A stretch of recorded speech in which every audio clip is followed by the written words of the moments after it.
It was a typical Saturday afternoon, the kind where sunlight poured through the windows, casting warm beams across the living room.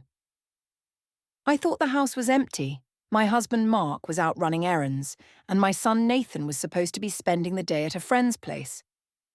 I had planned to take some time for myself, a little guilty indulgence that had become my secret escape from the routine of everyday life. As I settled into the couch, I opened my laptop and logged into a chat room that had become my sanctuary. It was a space where I could be someone else, where I could explore desires I had kept hidden. The allure of anonymity and the excitement of flirting had drawn me in, and I found myself immersed in conversations that made my heart race. Lately, I had been feeling more and more disconnected from Mark. Our once passionate relationship had grown dull over the years, replaced by the predictability of everyday life. The spark that had once ignited our romance seemed to have faded, and I often found myself craving the thrill of being desired. In that chat room, I could be bold, adventurous, and free. I revelled in the attention I received from strangers, in the compliments that made me feel alive again. That day, I became especially drawn to a conversation with a man named Alex. He was charming, clever, and his words sent shivers down my spine. As we exchanged flirty messages, I felt a rush of excitement I hadn't experienced in years. I knew it was wrong, but the thrill of the forbidden only made it feel more intoxicating. I couldn't help myself.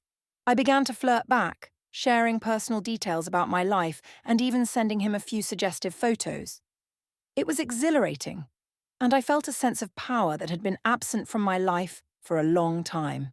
But that day, everything changed. Just as I was getting lost in the moment, I heard the front door creak open.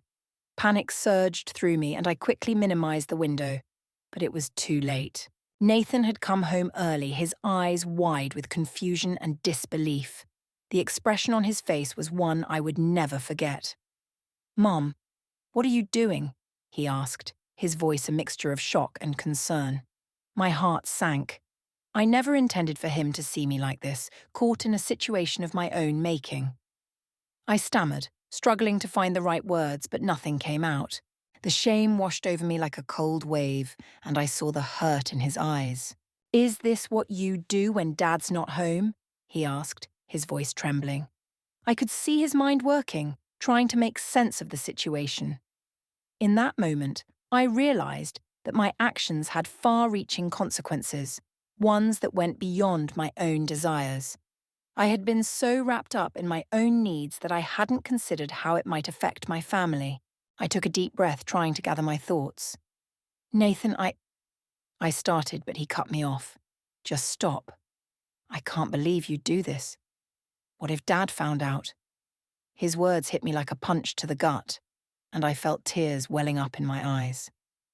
"I'm so sorry," I whispered, barely able to speak. "I didn't mean for you to see this. It's not what you think." But he wasn't having it. "Not what you think. It looks pretty clear to me. You're playing around online while Dad thinks everything's fine. How could you?" The weight of his disappointment was suffocating. I had always tried to be a good mother, to set a positive example, but in that moment, I felt like I had failed him in the worst possible way.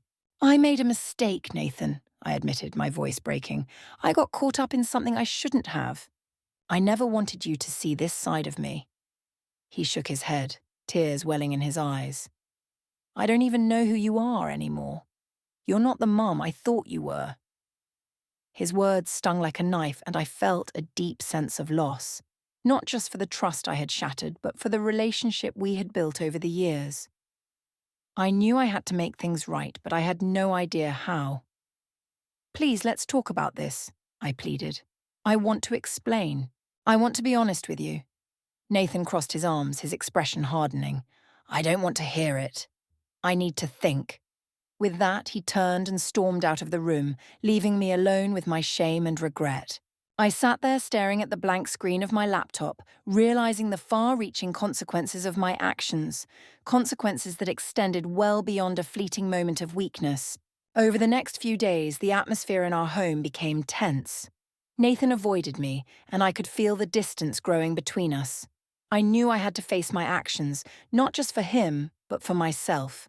I needed to understand why I had sought validation outside of my marriage and how I could rebuild the trust that I had broken. Eventually, I found the courage to sit down with Nathan. "Can we talk?" I asked, my voice trembling. He hesitated but finally nodded. We sat across from each other, the weight of unspoken words hanging between us. "I want to apologize for what you saw," I began. "I made a terrible mistake, and I'm so sorry for the hurt I caused you. I want to be honest about why I did it." As I opened up about my feelings of loneliness and the struggles in my marriage, I could see the walls around Nathan's heart begin to soften. I explained how the thrill of flirting with Alex had made me feel desired again, how it had awakened something inside me that I thought was long gone. I could see the conflict in his eyes as he tried to process my words. "I just wanted to feel something again," I continued, my voice breaking. "I felt lost and disconnected, and I thought this would fill that void. But now I see that it only created a bigger rift between us." Nathan looked down, processing what I had said. "I get that you were lonely, but why didn't you talk to me or Dad about it? We could have helped you." "Because I was scared," I admitted. "Scared of being judged, scared of disappointing you both. I thought I could handle it on my own, but I was wrong." He nodded slowly, the tension easing in his shoulders. "I just don't want to see you hurt or making bad choices. It's hard to trust you right now." "I understand," I said, tears streaming down my face. "Trust takes time to rebuild, and I'm willing to do whatever it takes to earn it back. I want to be the mom you deserve." After a long pause, Nathan finally spoke. "I want to believe you, but it's going to take time. I need to see that you're serious about changing." "I promise I will," I replied earnestly. "I'll seek help, talk to someone about my feelings, and work on being a better person for you, for Dad, and for myself." As we sat there, I felt a glimmer of hope. It wouldn't be easy, but I was determined to make things right and rebuild the trust that had been broken. I knew this was just the beginning of a long journey, but I was ready to face it head on. "Can we start over?" I asked, my heart racing. "Can we try to rebuild our relationship?" Nathan looked at me, a small smile breaking through the sadness. "Yeah, I think we can try, but it's going to take time." "Time is what I'm willing to give," I said, feeling a weight lift off my shoulders.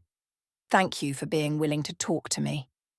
As we embraced, I realized that while my actions had caused a rift, they also opened the door for honest communication.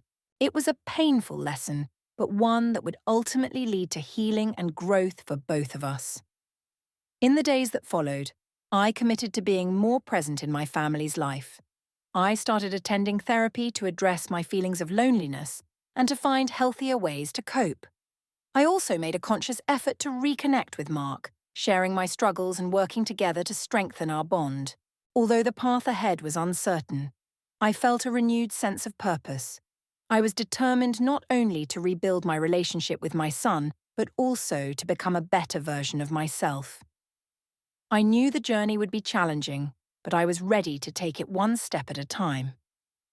As I reflected on that fateful day, I realized that sometimes the hardest moments lead to the greatest transformations. I was grateful for the opportunity to learn and grow, and I hoped that by sharing my story, others might find the courage to confront their own struggles and seek the help they need. If you found this story relatable or impactful, please like, subscribe, and share your thoughts. Your support means the world and can help others facing similar challenges.